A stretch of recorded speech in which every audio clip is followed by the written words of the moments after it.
हाय दोस्तों, नमस्कार, आदाब, सत श्री अकाल। आशा करता हूँ आप सभी अच्छे ही नहीं होंगे बल्कि बहुत अच्छे से होंगे। और दोस्तों, एक बार फिर से मेरी इल्तिजा है कि आप इस वीडियो को फुल स्क्रीन मोड में देखें, तभी इसकी वास्तविक खूबसूरती नज़र आएगी। तो देर किस बात की, फुल स्क्रीन मोड में आ जाएं और गार्डन का मजा लें। दोस्तों, मेरा मानना है कि घर हो और गार्डन नहीं हो तो घर अधूरा है, क्योंकि घर एक एहसास है, सुकून है, और ये एहसास और भी खास हो जाता है जब हम अपने घर को अपने ही हाथों से खुद सजाते हैं। आप हमारे गार्डन को इसके पहले भी देख चुके हैं। उस वक्त पिटूनिया में फ्लावरिंग नहीं हुई थी, और अब जब पिटूनिया खिल चुकी है तो गार्डन की रौनक ही बदल गई है। दोस्तों, अब हम समर में प्रवेश कर चुके हैं, विंटर की विदाई हो चुकी है, और अब हम ये नहीं कह सकते हैं कि आप ये पिटूनिया, मैरीगोल्ड या डहेलिया लगाओ। ये सारे फूल अब आखिरी चरण में है। पछुआ हवा तेज होने भर की देरी है, ये सारे फूल चले जाएंगे। लेकिन ये पिटूनिया अभी मार्च से अप्रैल तक रहेगी, लेकिन रौनक वैसी नहीं रहेगी जैसे अभी है। तो दिखाने का उद्देश्य ये था कि आप भी अगले साल विंटर में ये खूबसूरत पिटूनिया को ज़रूर लगाएं। बताने की ज़रूरत नहीं कि ये कितनी खूबसूरत दिखती है, इसकी खूबसूरती आपके सामने है। दोस्तों, ये तो विंटर में अनगिनत फूलों की वैरायटी आप लगा सकते हैं, लेकिन जो बात ये 4-5 फूलों में है वो किसी और में नहीं है। यही वजह है कि ये 4-5 वैरायटी मेरे गार्डन में भरपूर मात्रा में होती है, जिसमें पहला मैरीगोल्ड, दूसरा पिटूनिया, तीसरा डहेलिया, चौथा जीनिया, और पांचवा जो मैं नहीं लगा सका वो है इम्पेशन। अगले साल आप इम्पेशन भी देखेंगे। ये सभी प्लांट को 20 से 25 की मात्रा में लगाएं, तभी अच्छा लगेगा, जैसा कि आप देख ही रहे हैं।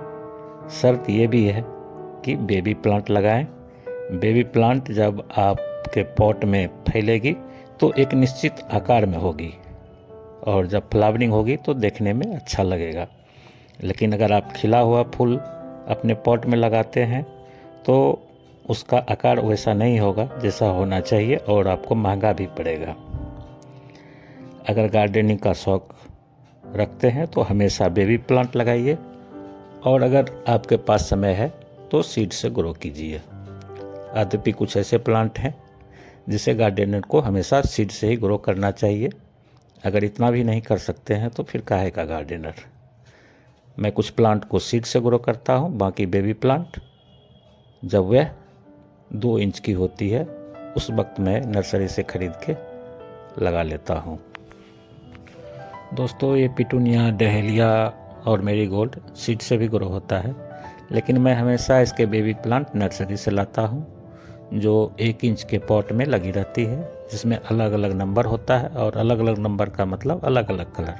तो यही वजह है कि आप अलग अलग कलर देख पा रहे हैं, और हर एक साल एक सीमित मात्रा में इसे लगाता हूँ, जिसमें पहले से तय करता हूँ कि कौन सा प्लांट कितनी मात्रा में लगानी है। इस तरह हर एक साल मैरीगोल्ड के 30 से 40 प्लांट, पिटूनिया के 20 से 25 प्लांट, डहेलिया भी 20 से 25, बाकी 10 से 15 प्लांट का टारगेट होता है। साथ ही स्पेस का भी ध्यान रखना पड़ता है, तो आप भी अपनी ज़रूरत के हिसाब से ही लगाएं, लेकिन पिटूनिया और मैरीगोल्ड को ज़्यादा मात्रा में लगाएं। ज़रूरी नहीं कि हमारे पास ढेर सारे अलग अलग फ्लावर हो, ज़रूरी ये है कि जो भी हो भरपूर मात्रा में हो, तभी गार्डन सुंदर लगता है। 2, 4 या 6, 7 की मात्रा में अलग अलग प्लांट के फूल से गार्डन में वो अट्रैक्शन नहीं होता है जो होना चाहिए। तो इसलिए गार्डन का अट्रैक्शन को बढ़ाना है तो अपनी पसंद के फूलों को 20 से 25 की मात्रा में लगाएं, तभी आपका गार्डन सुंदर लगेगा। और ये फूलों का राजा डहेलिया देख रहे हैं।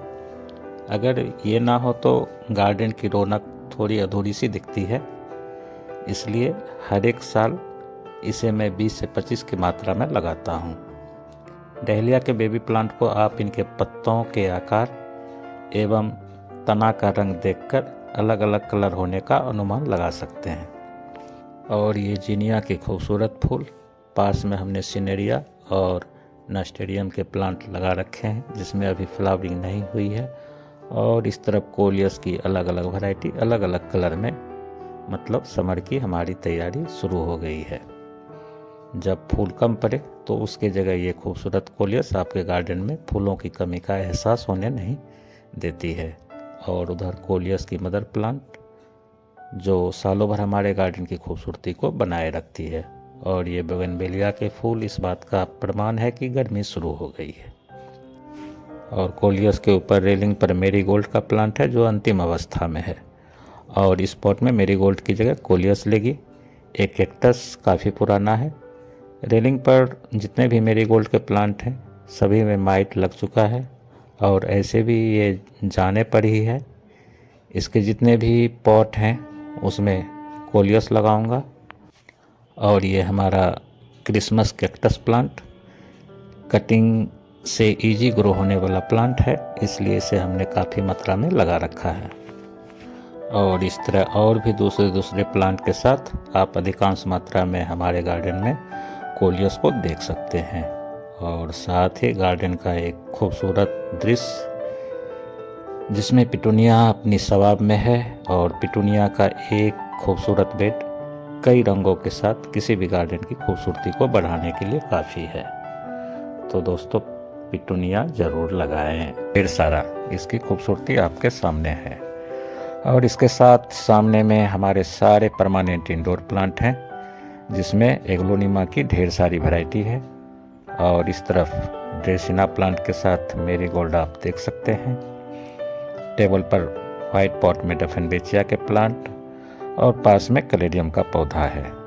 दोस्तों कुछ दिन के बाद आप हमारे पास कैलेडियम के लगभग 40 वैरायटी देख पाएंगे।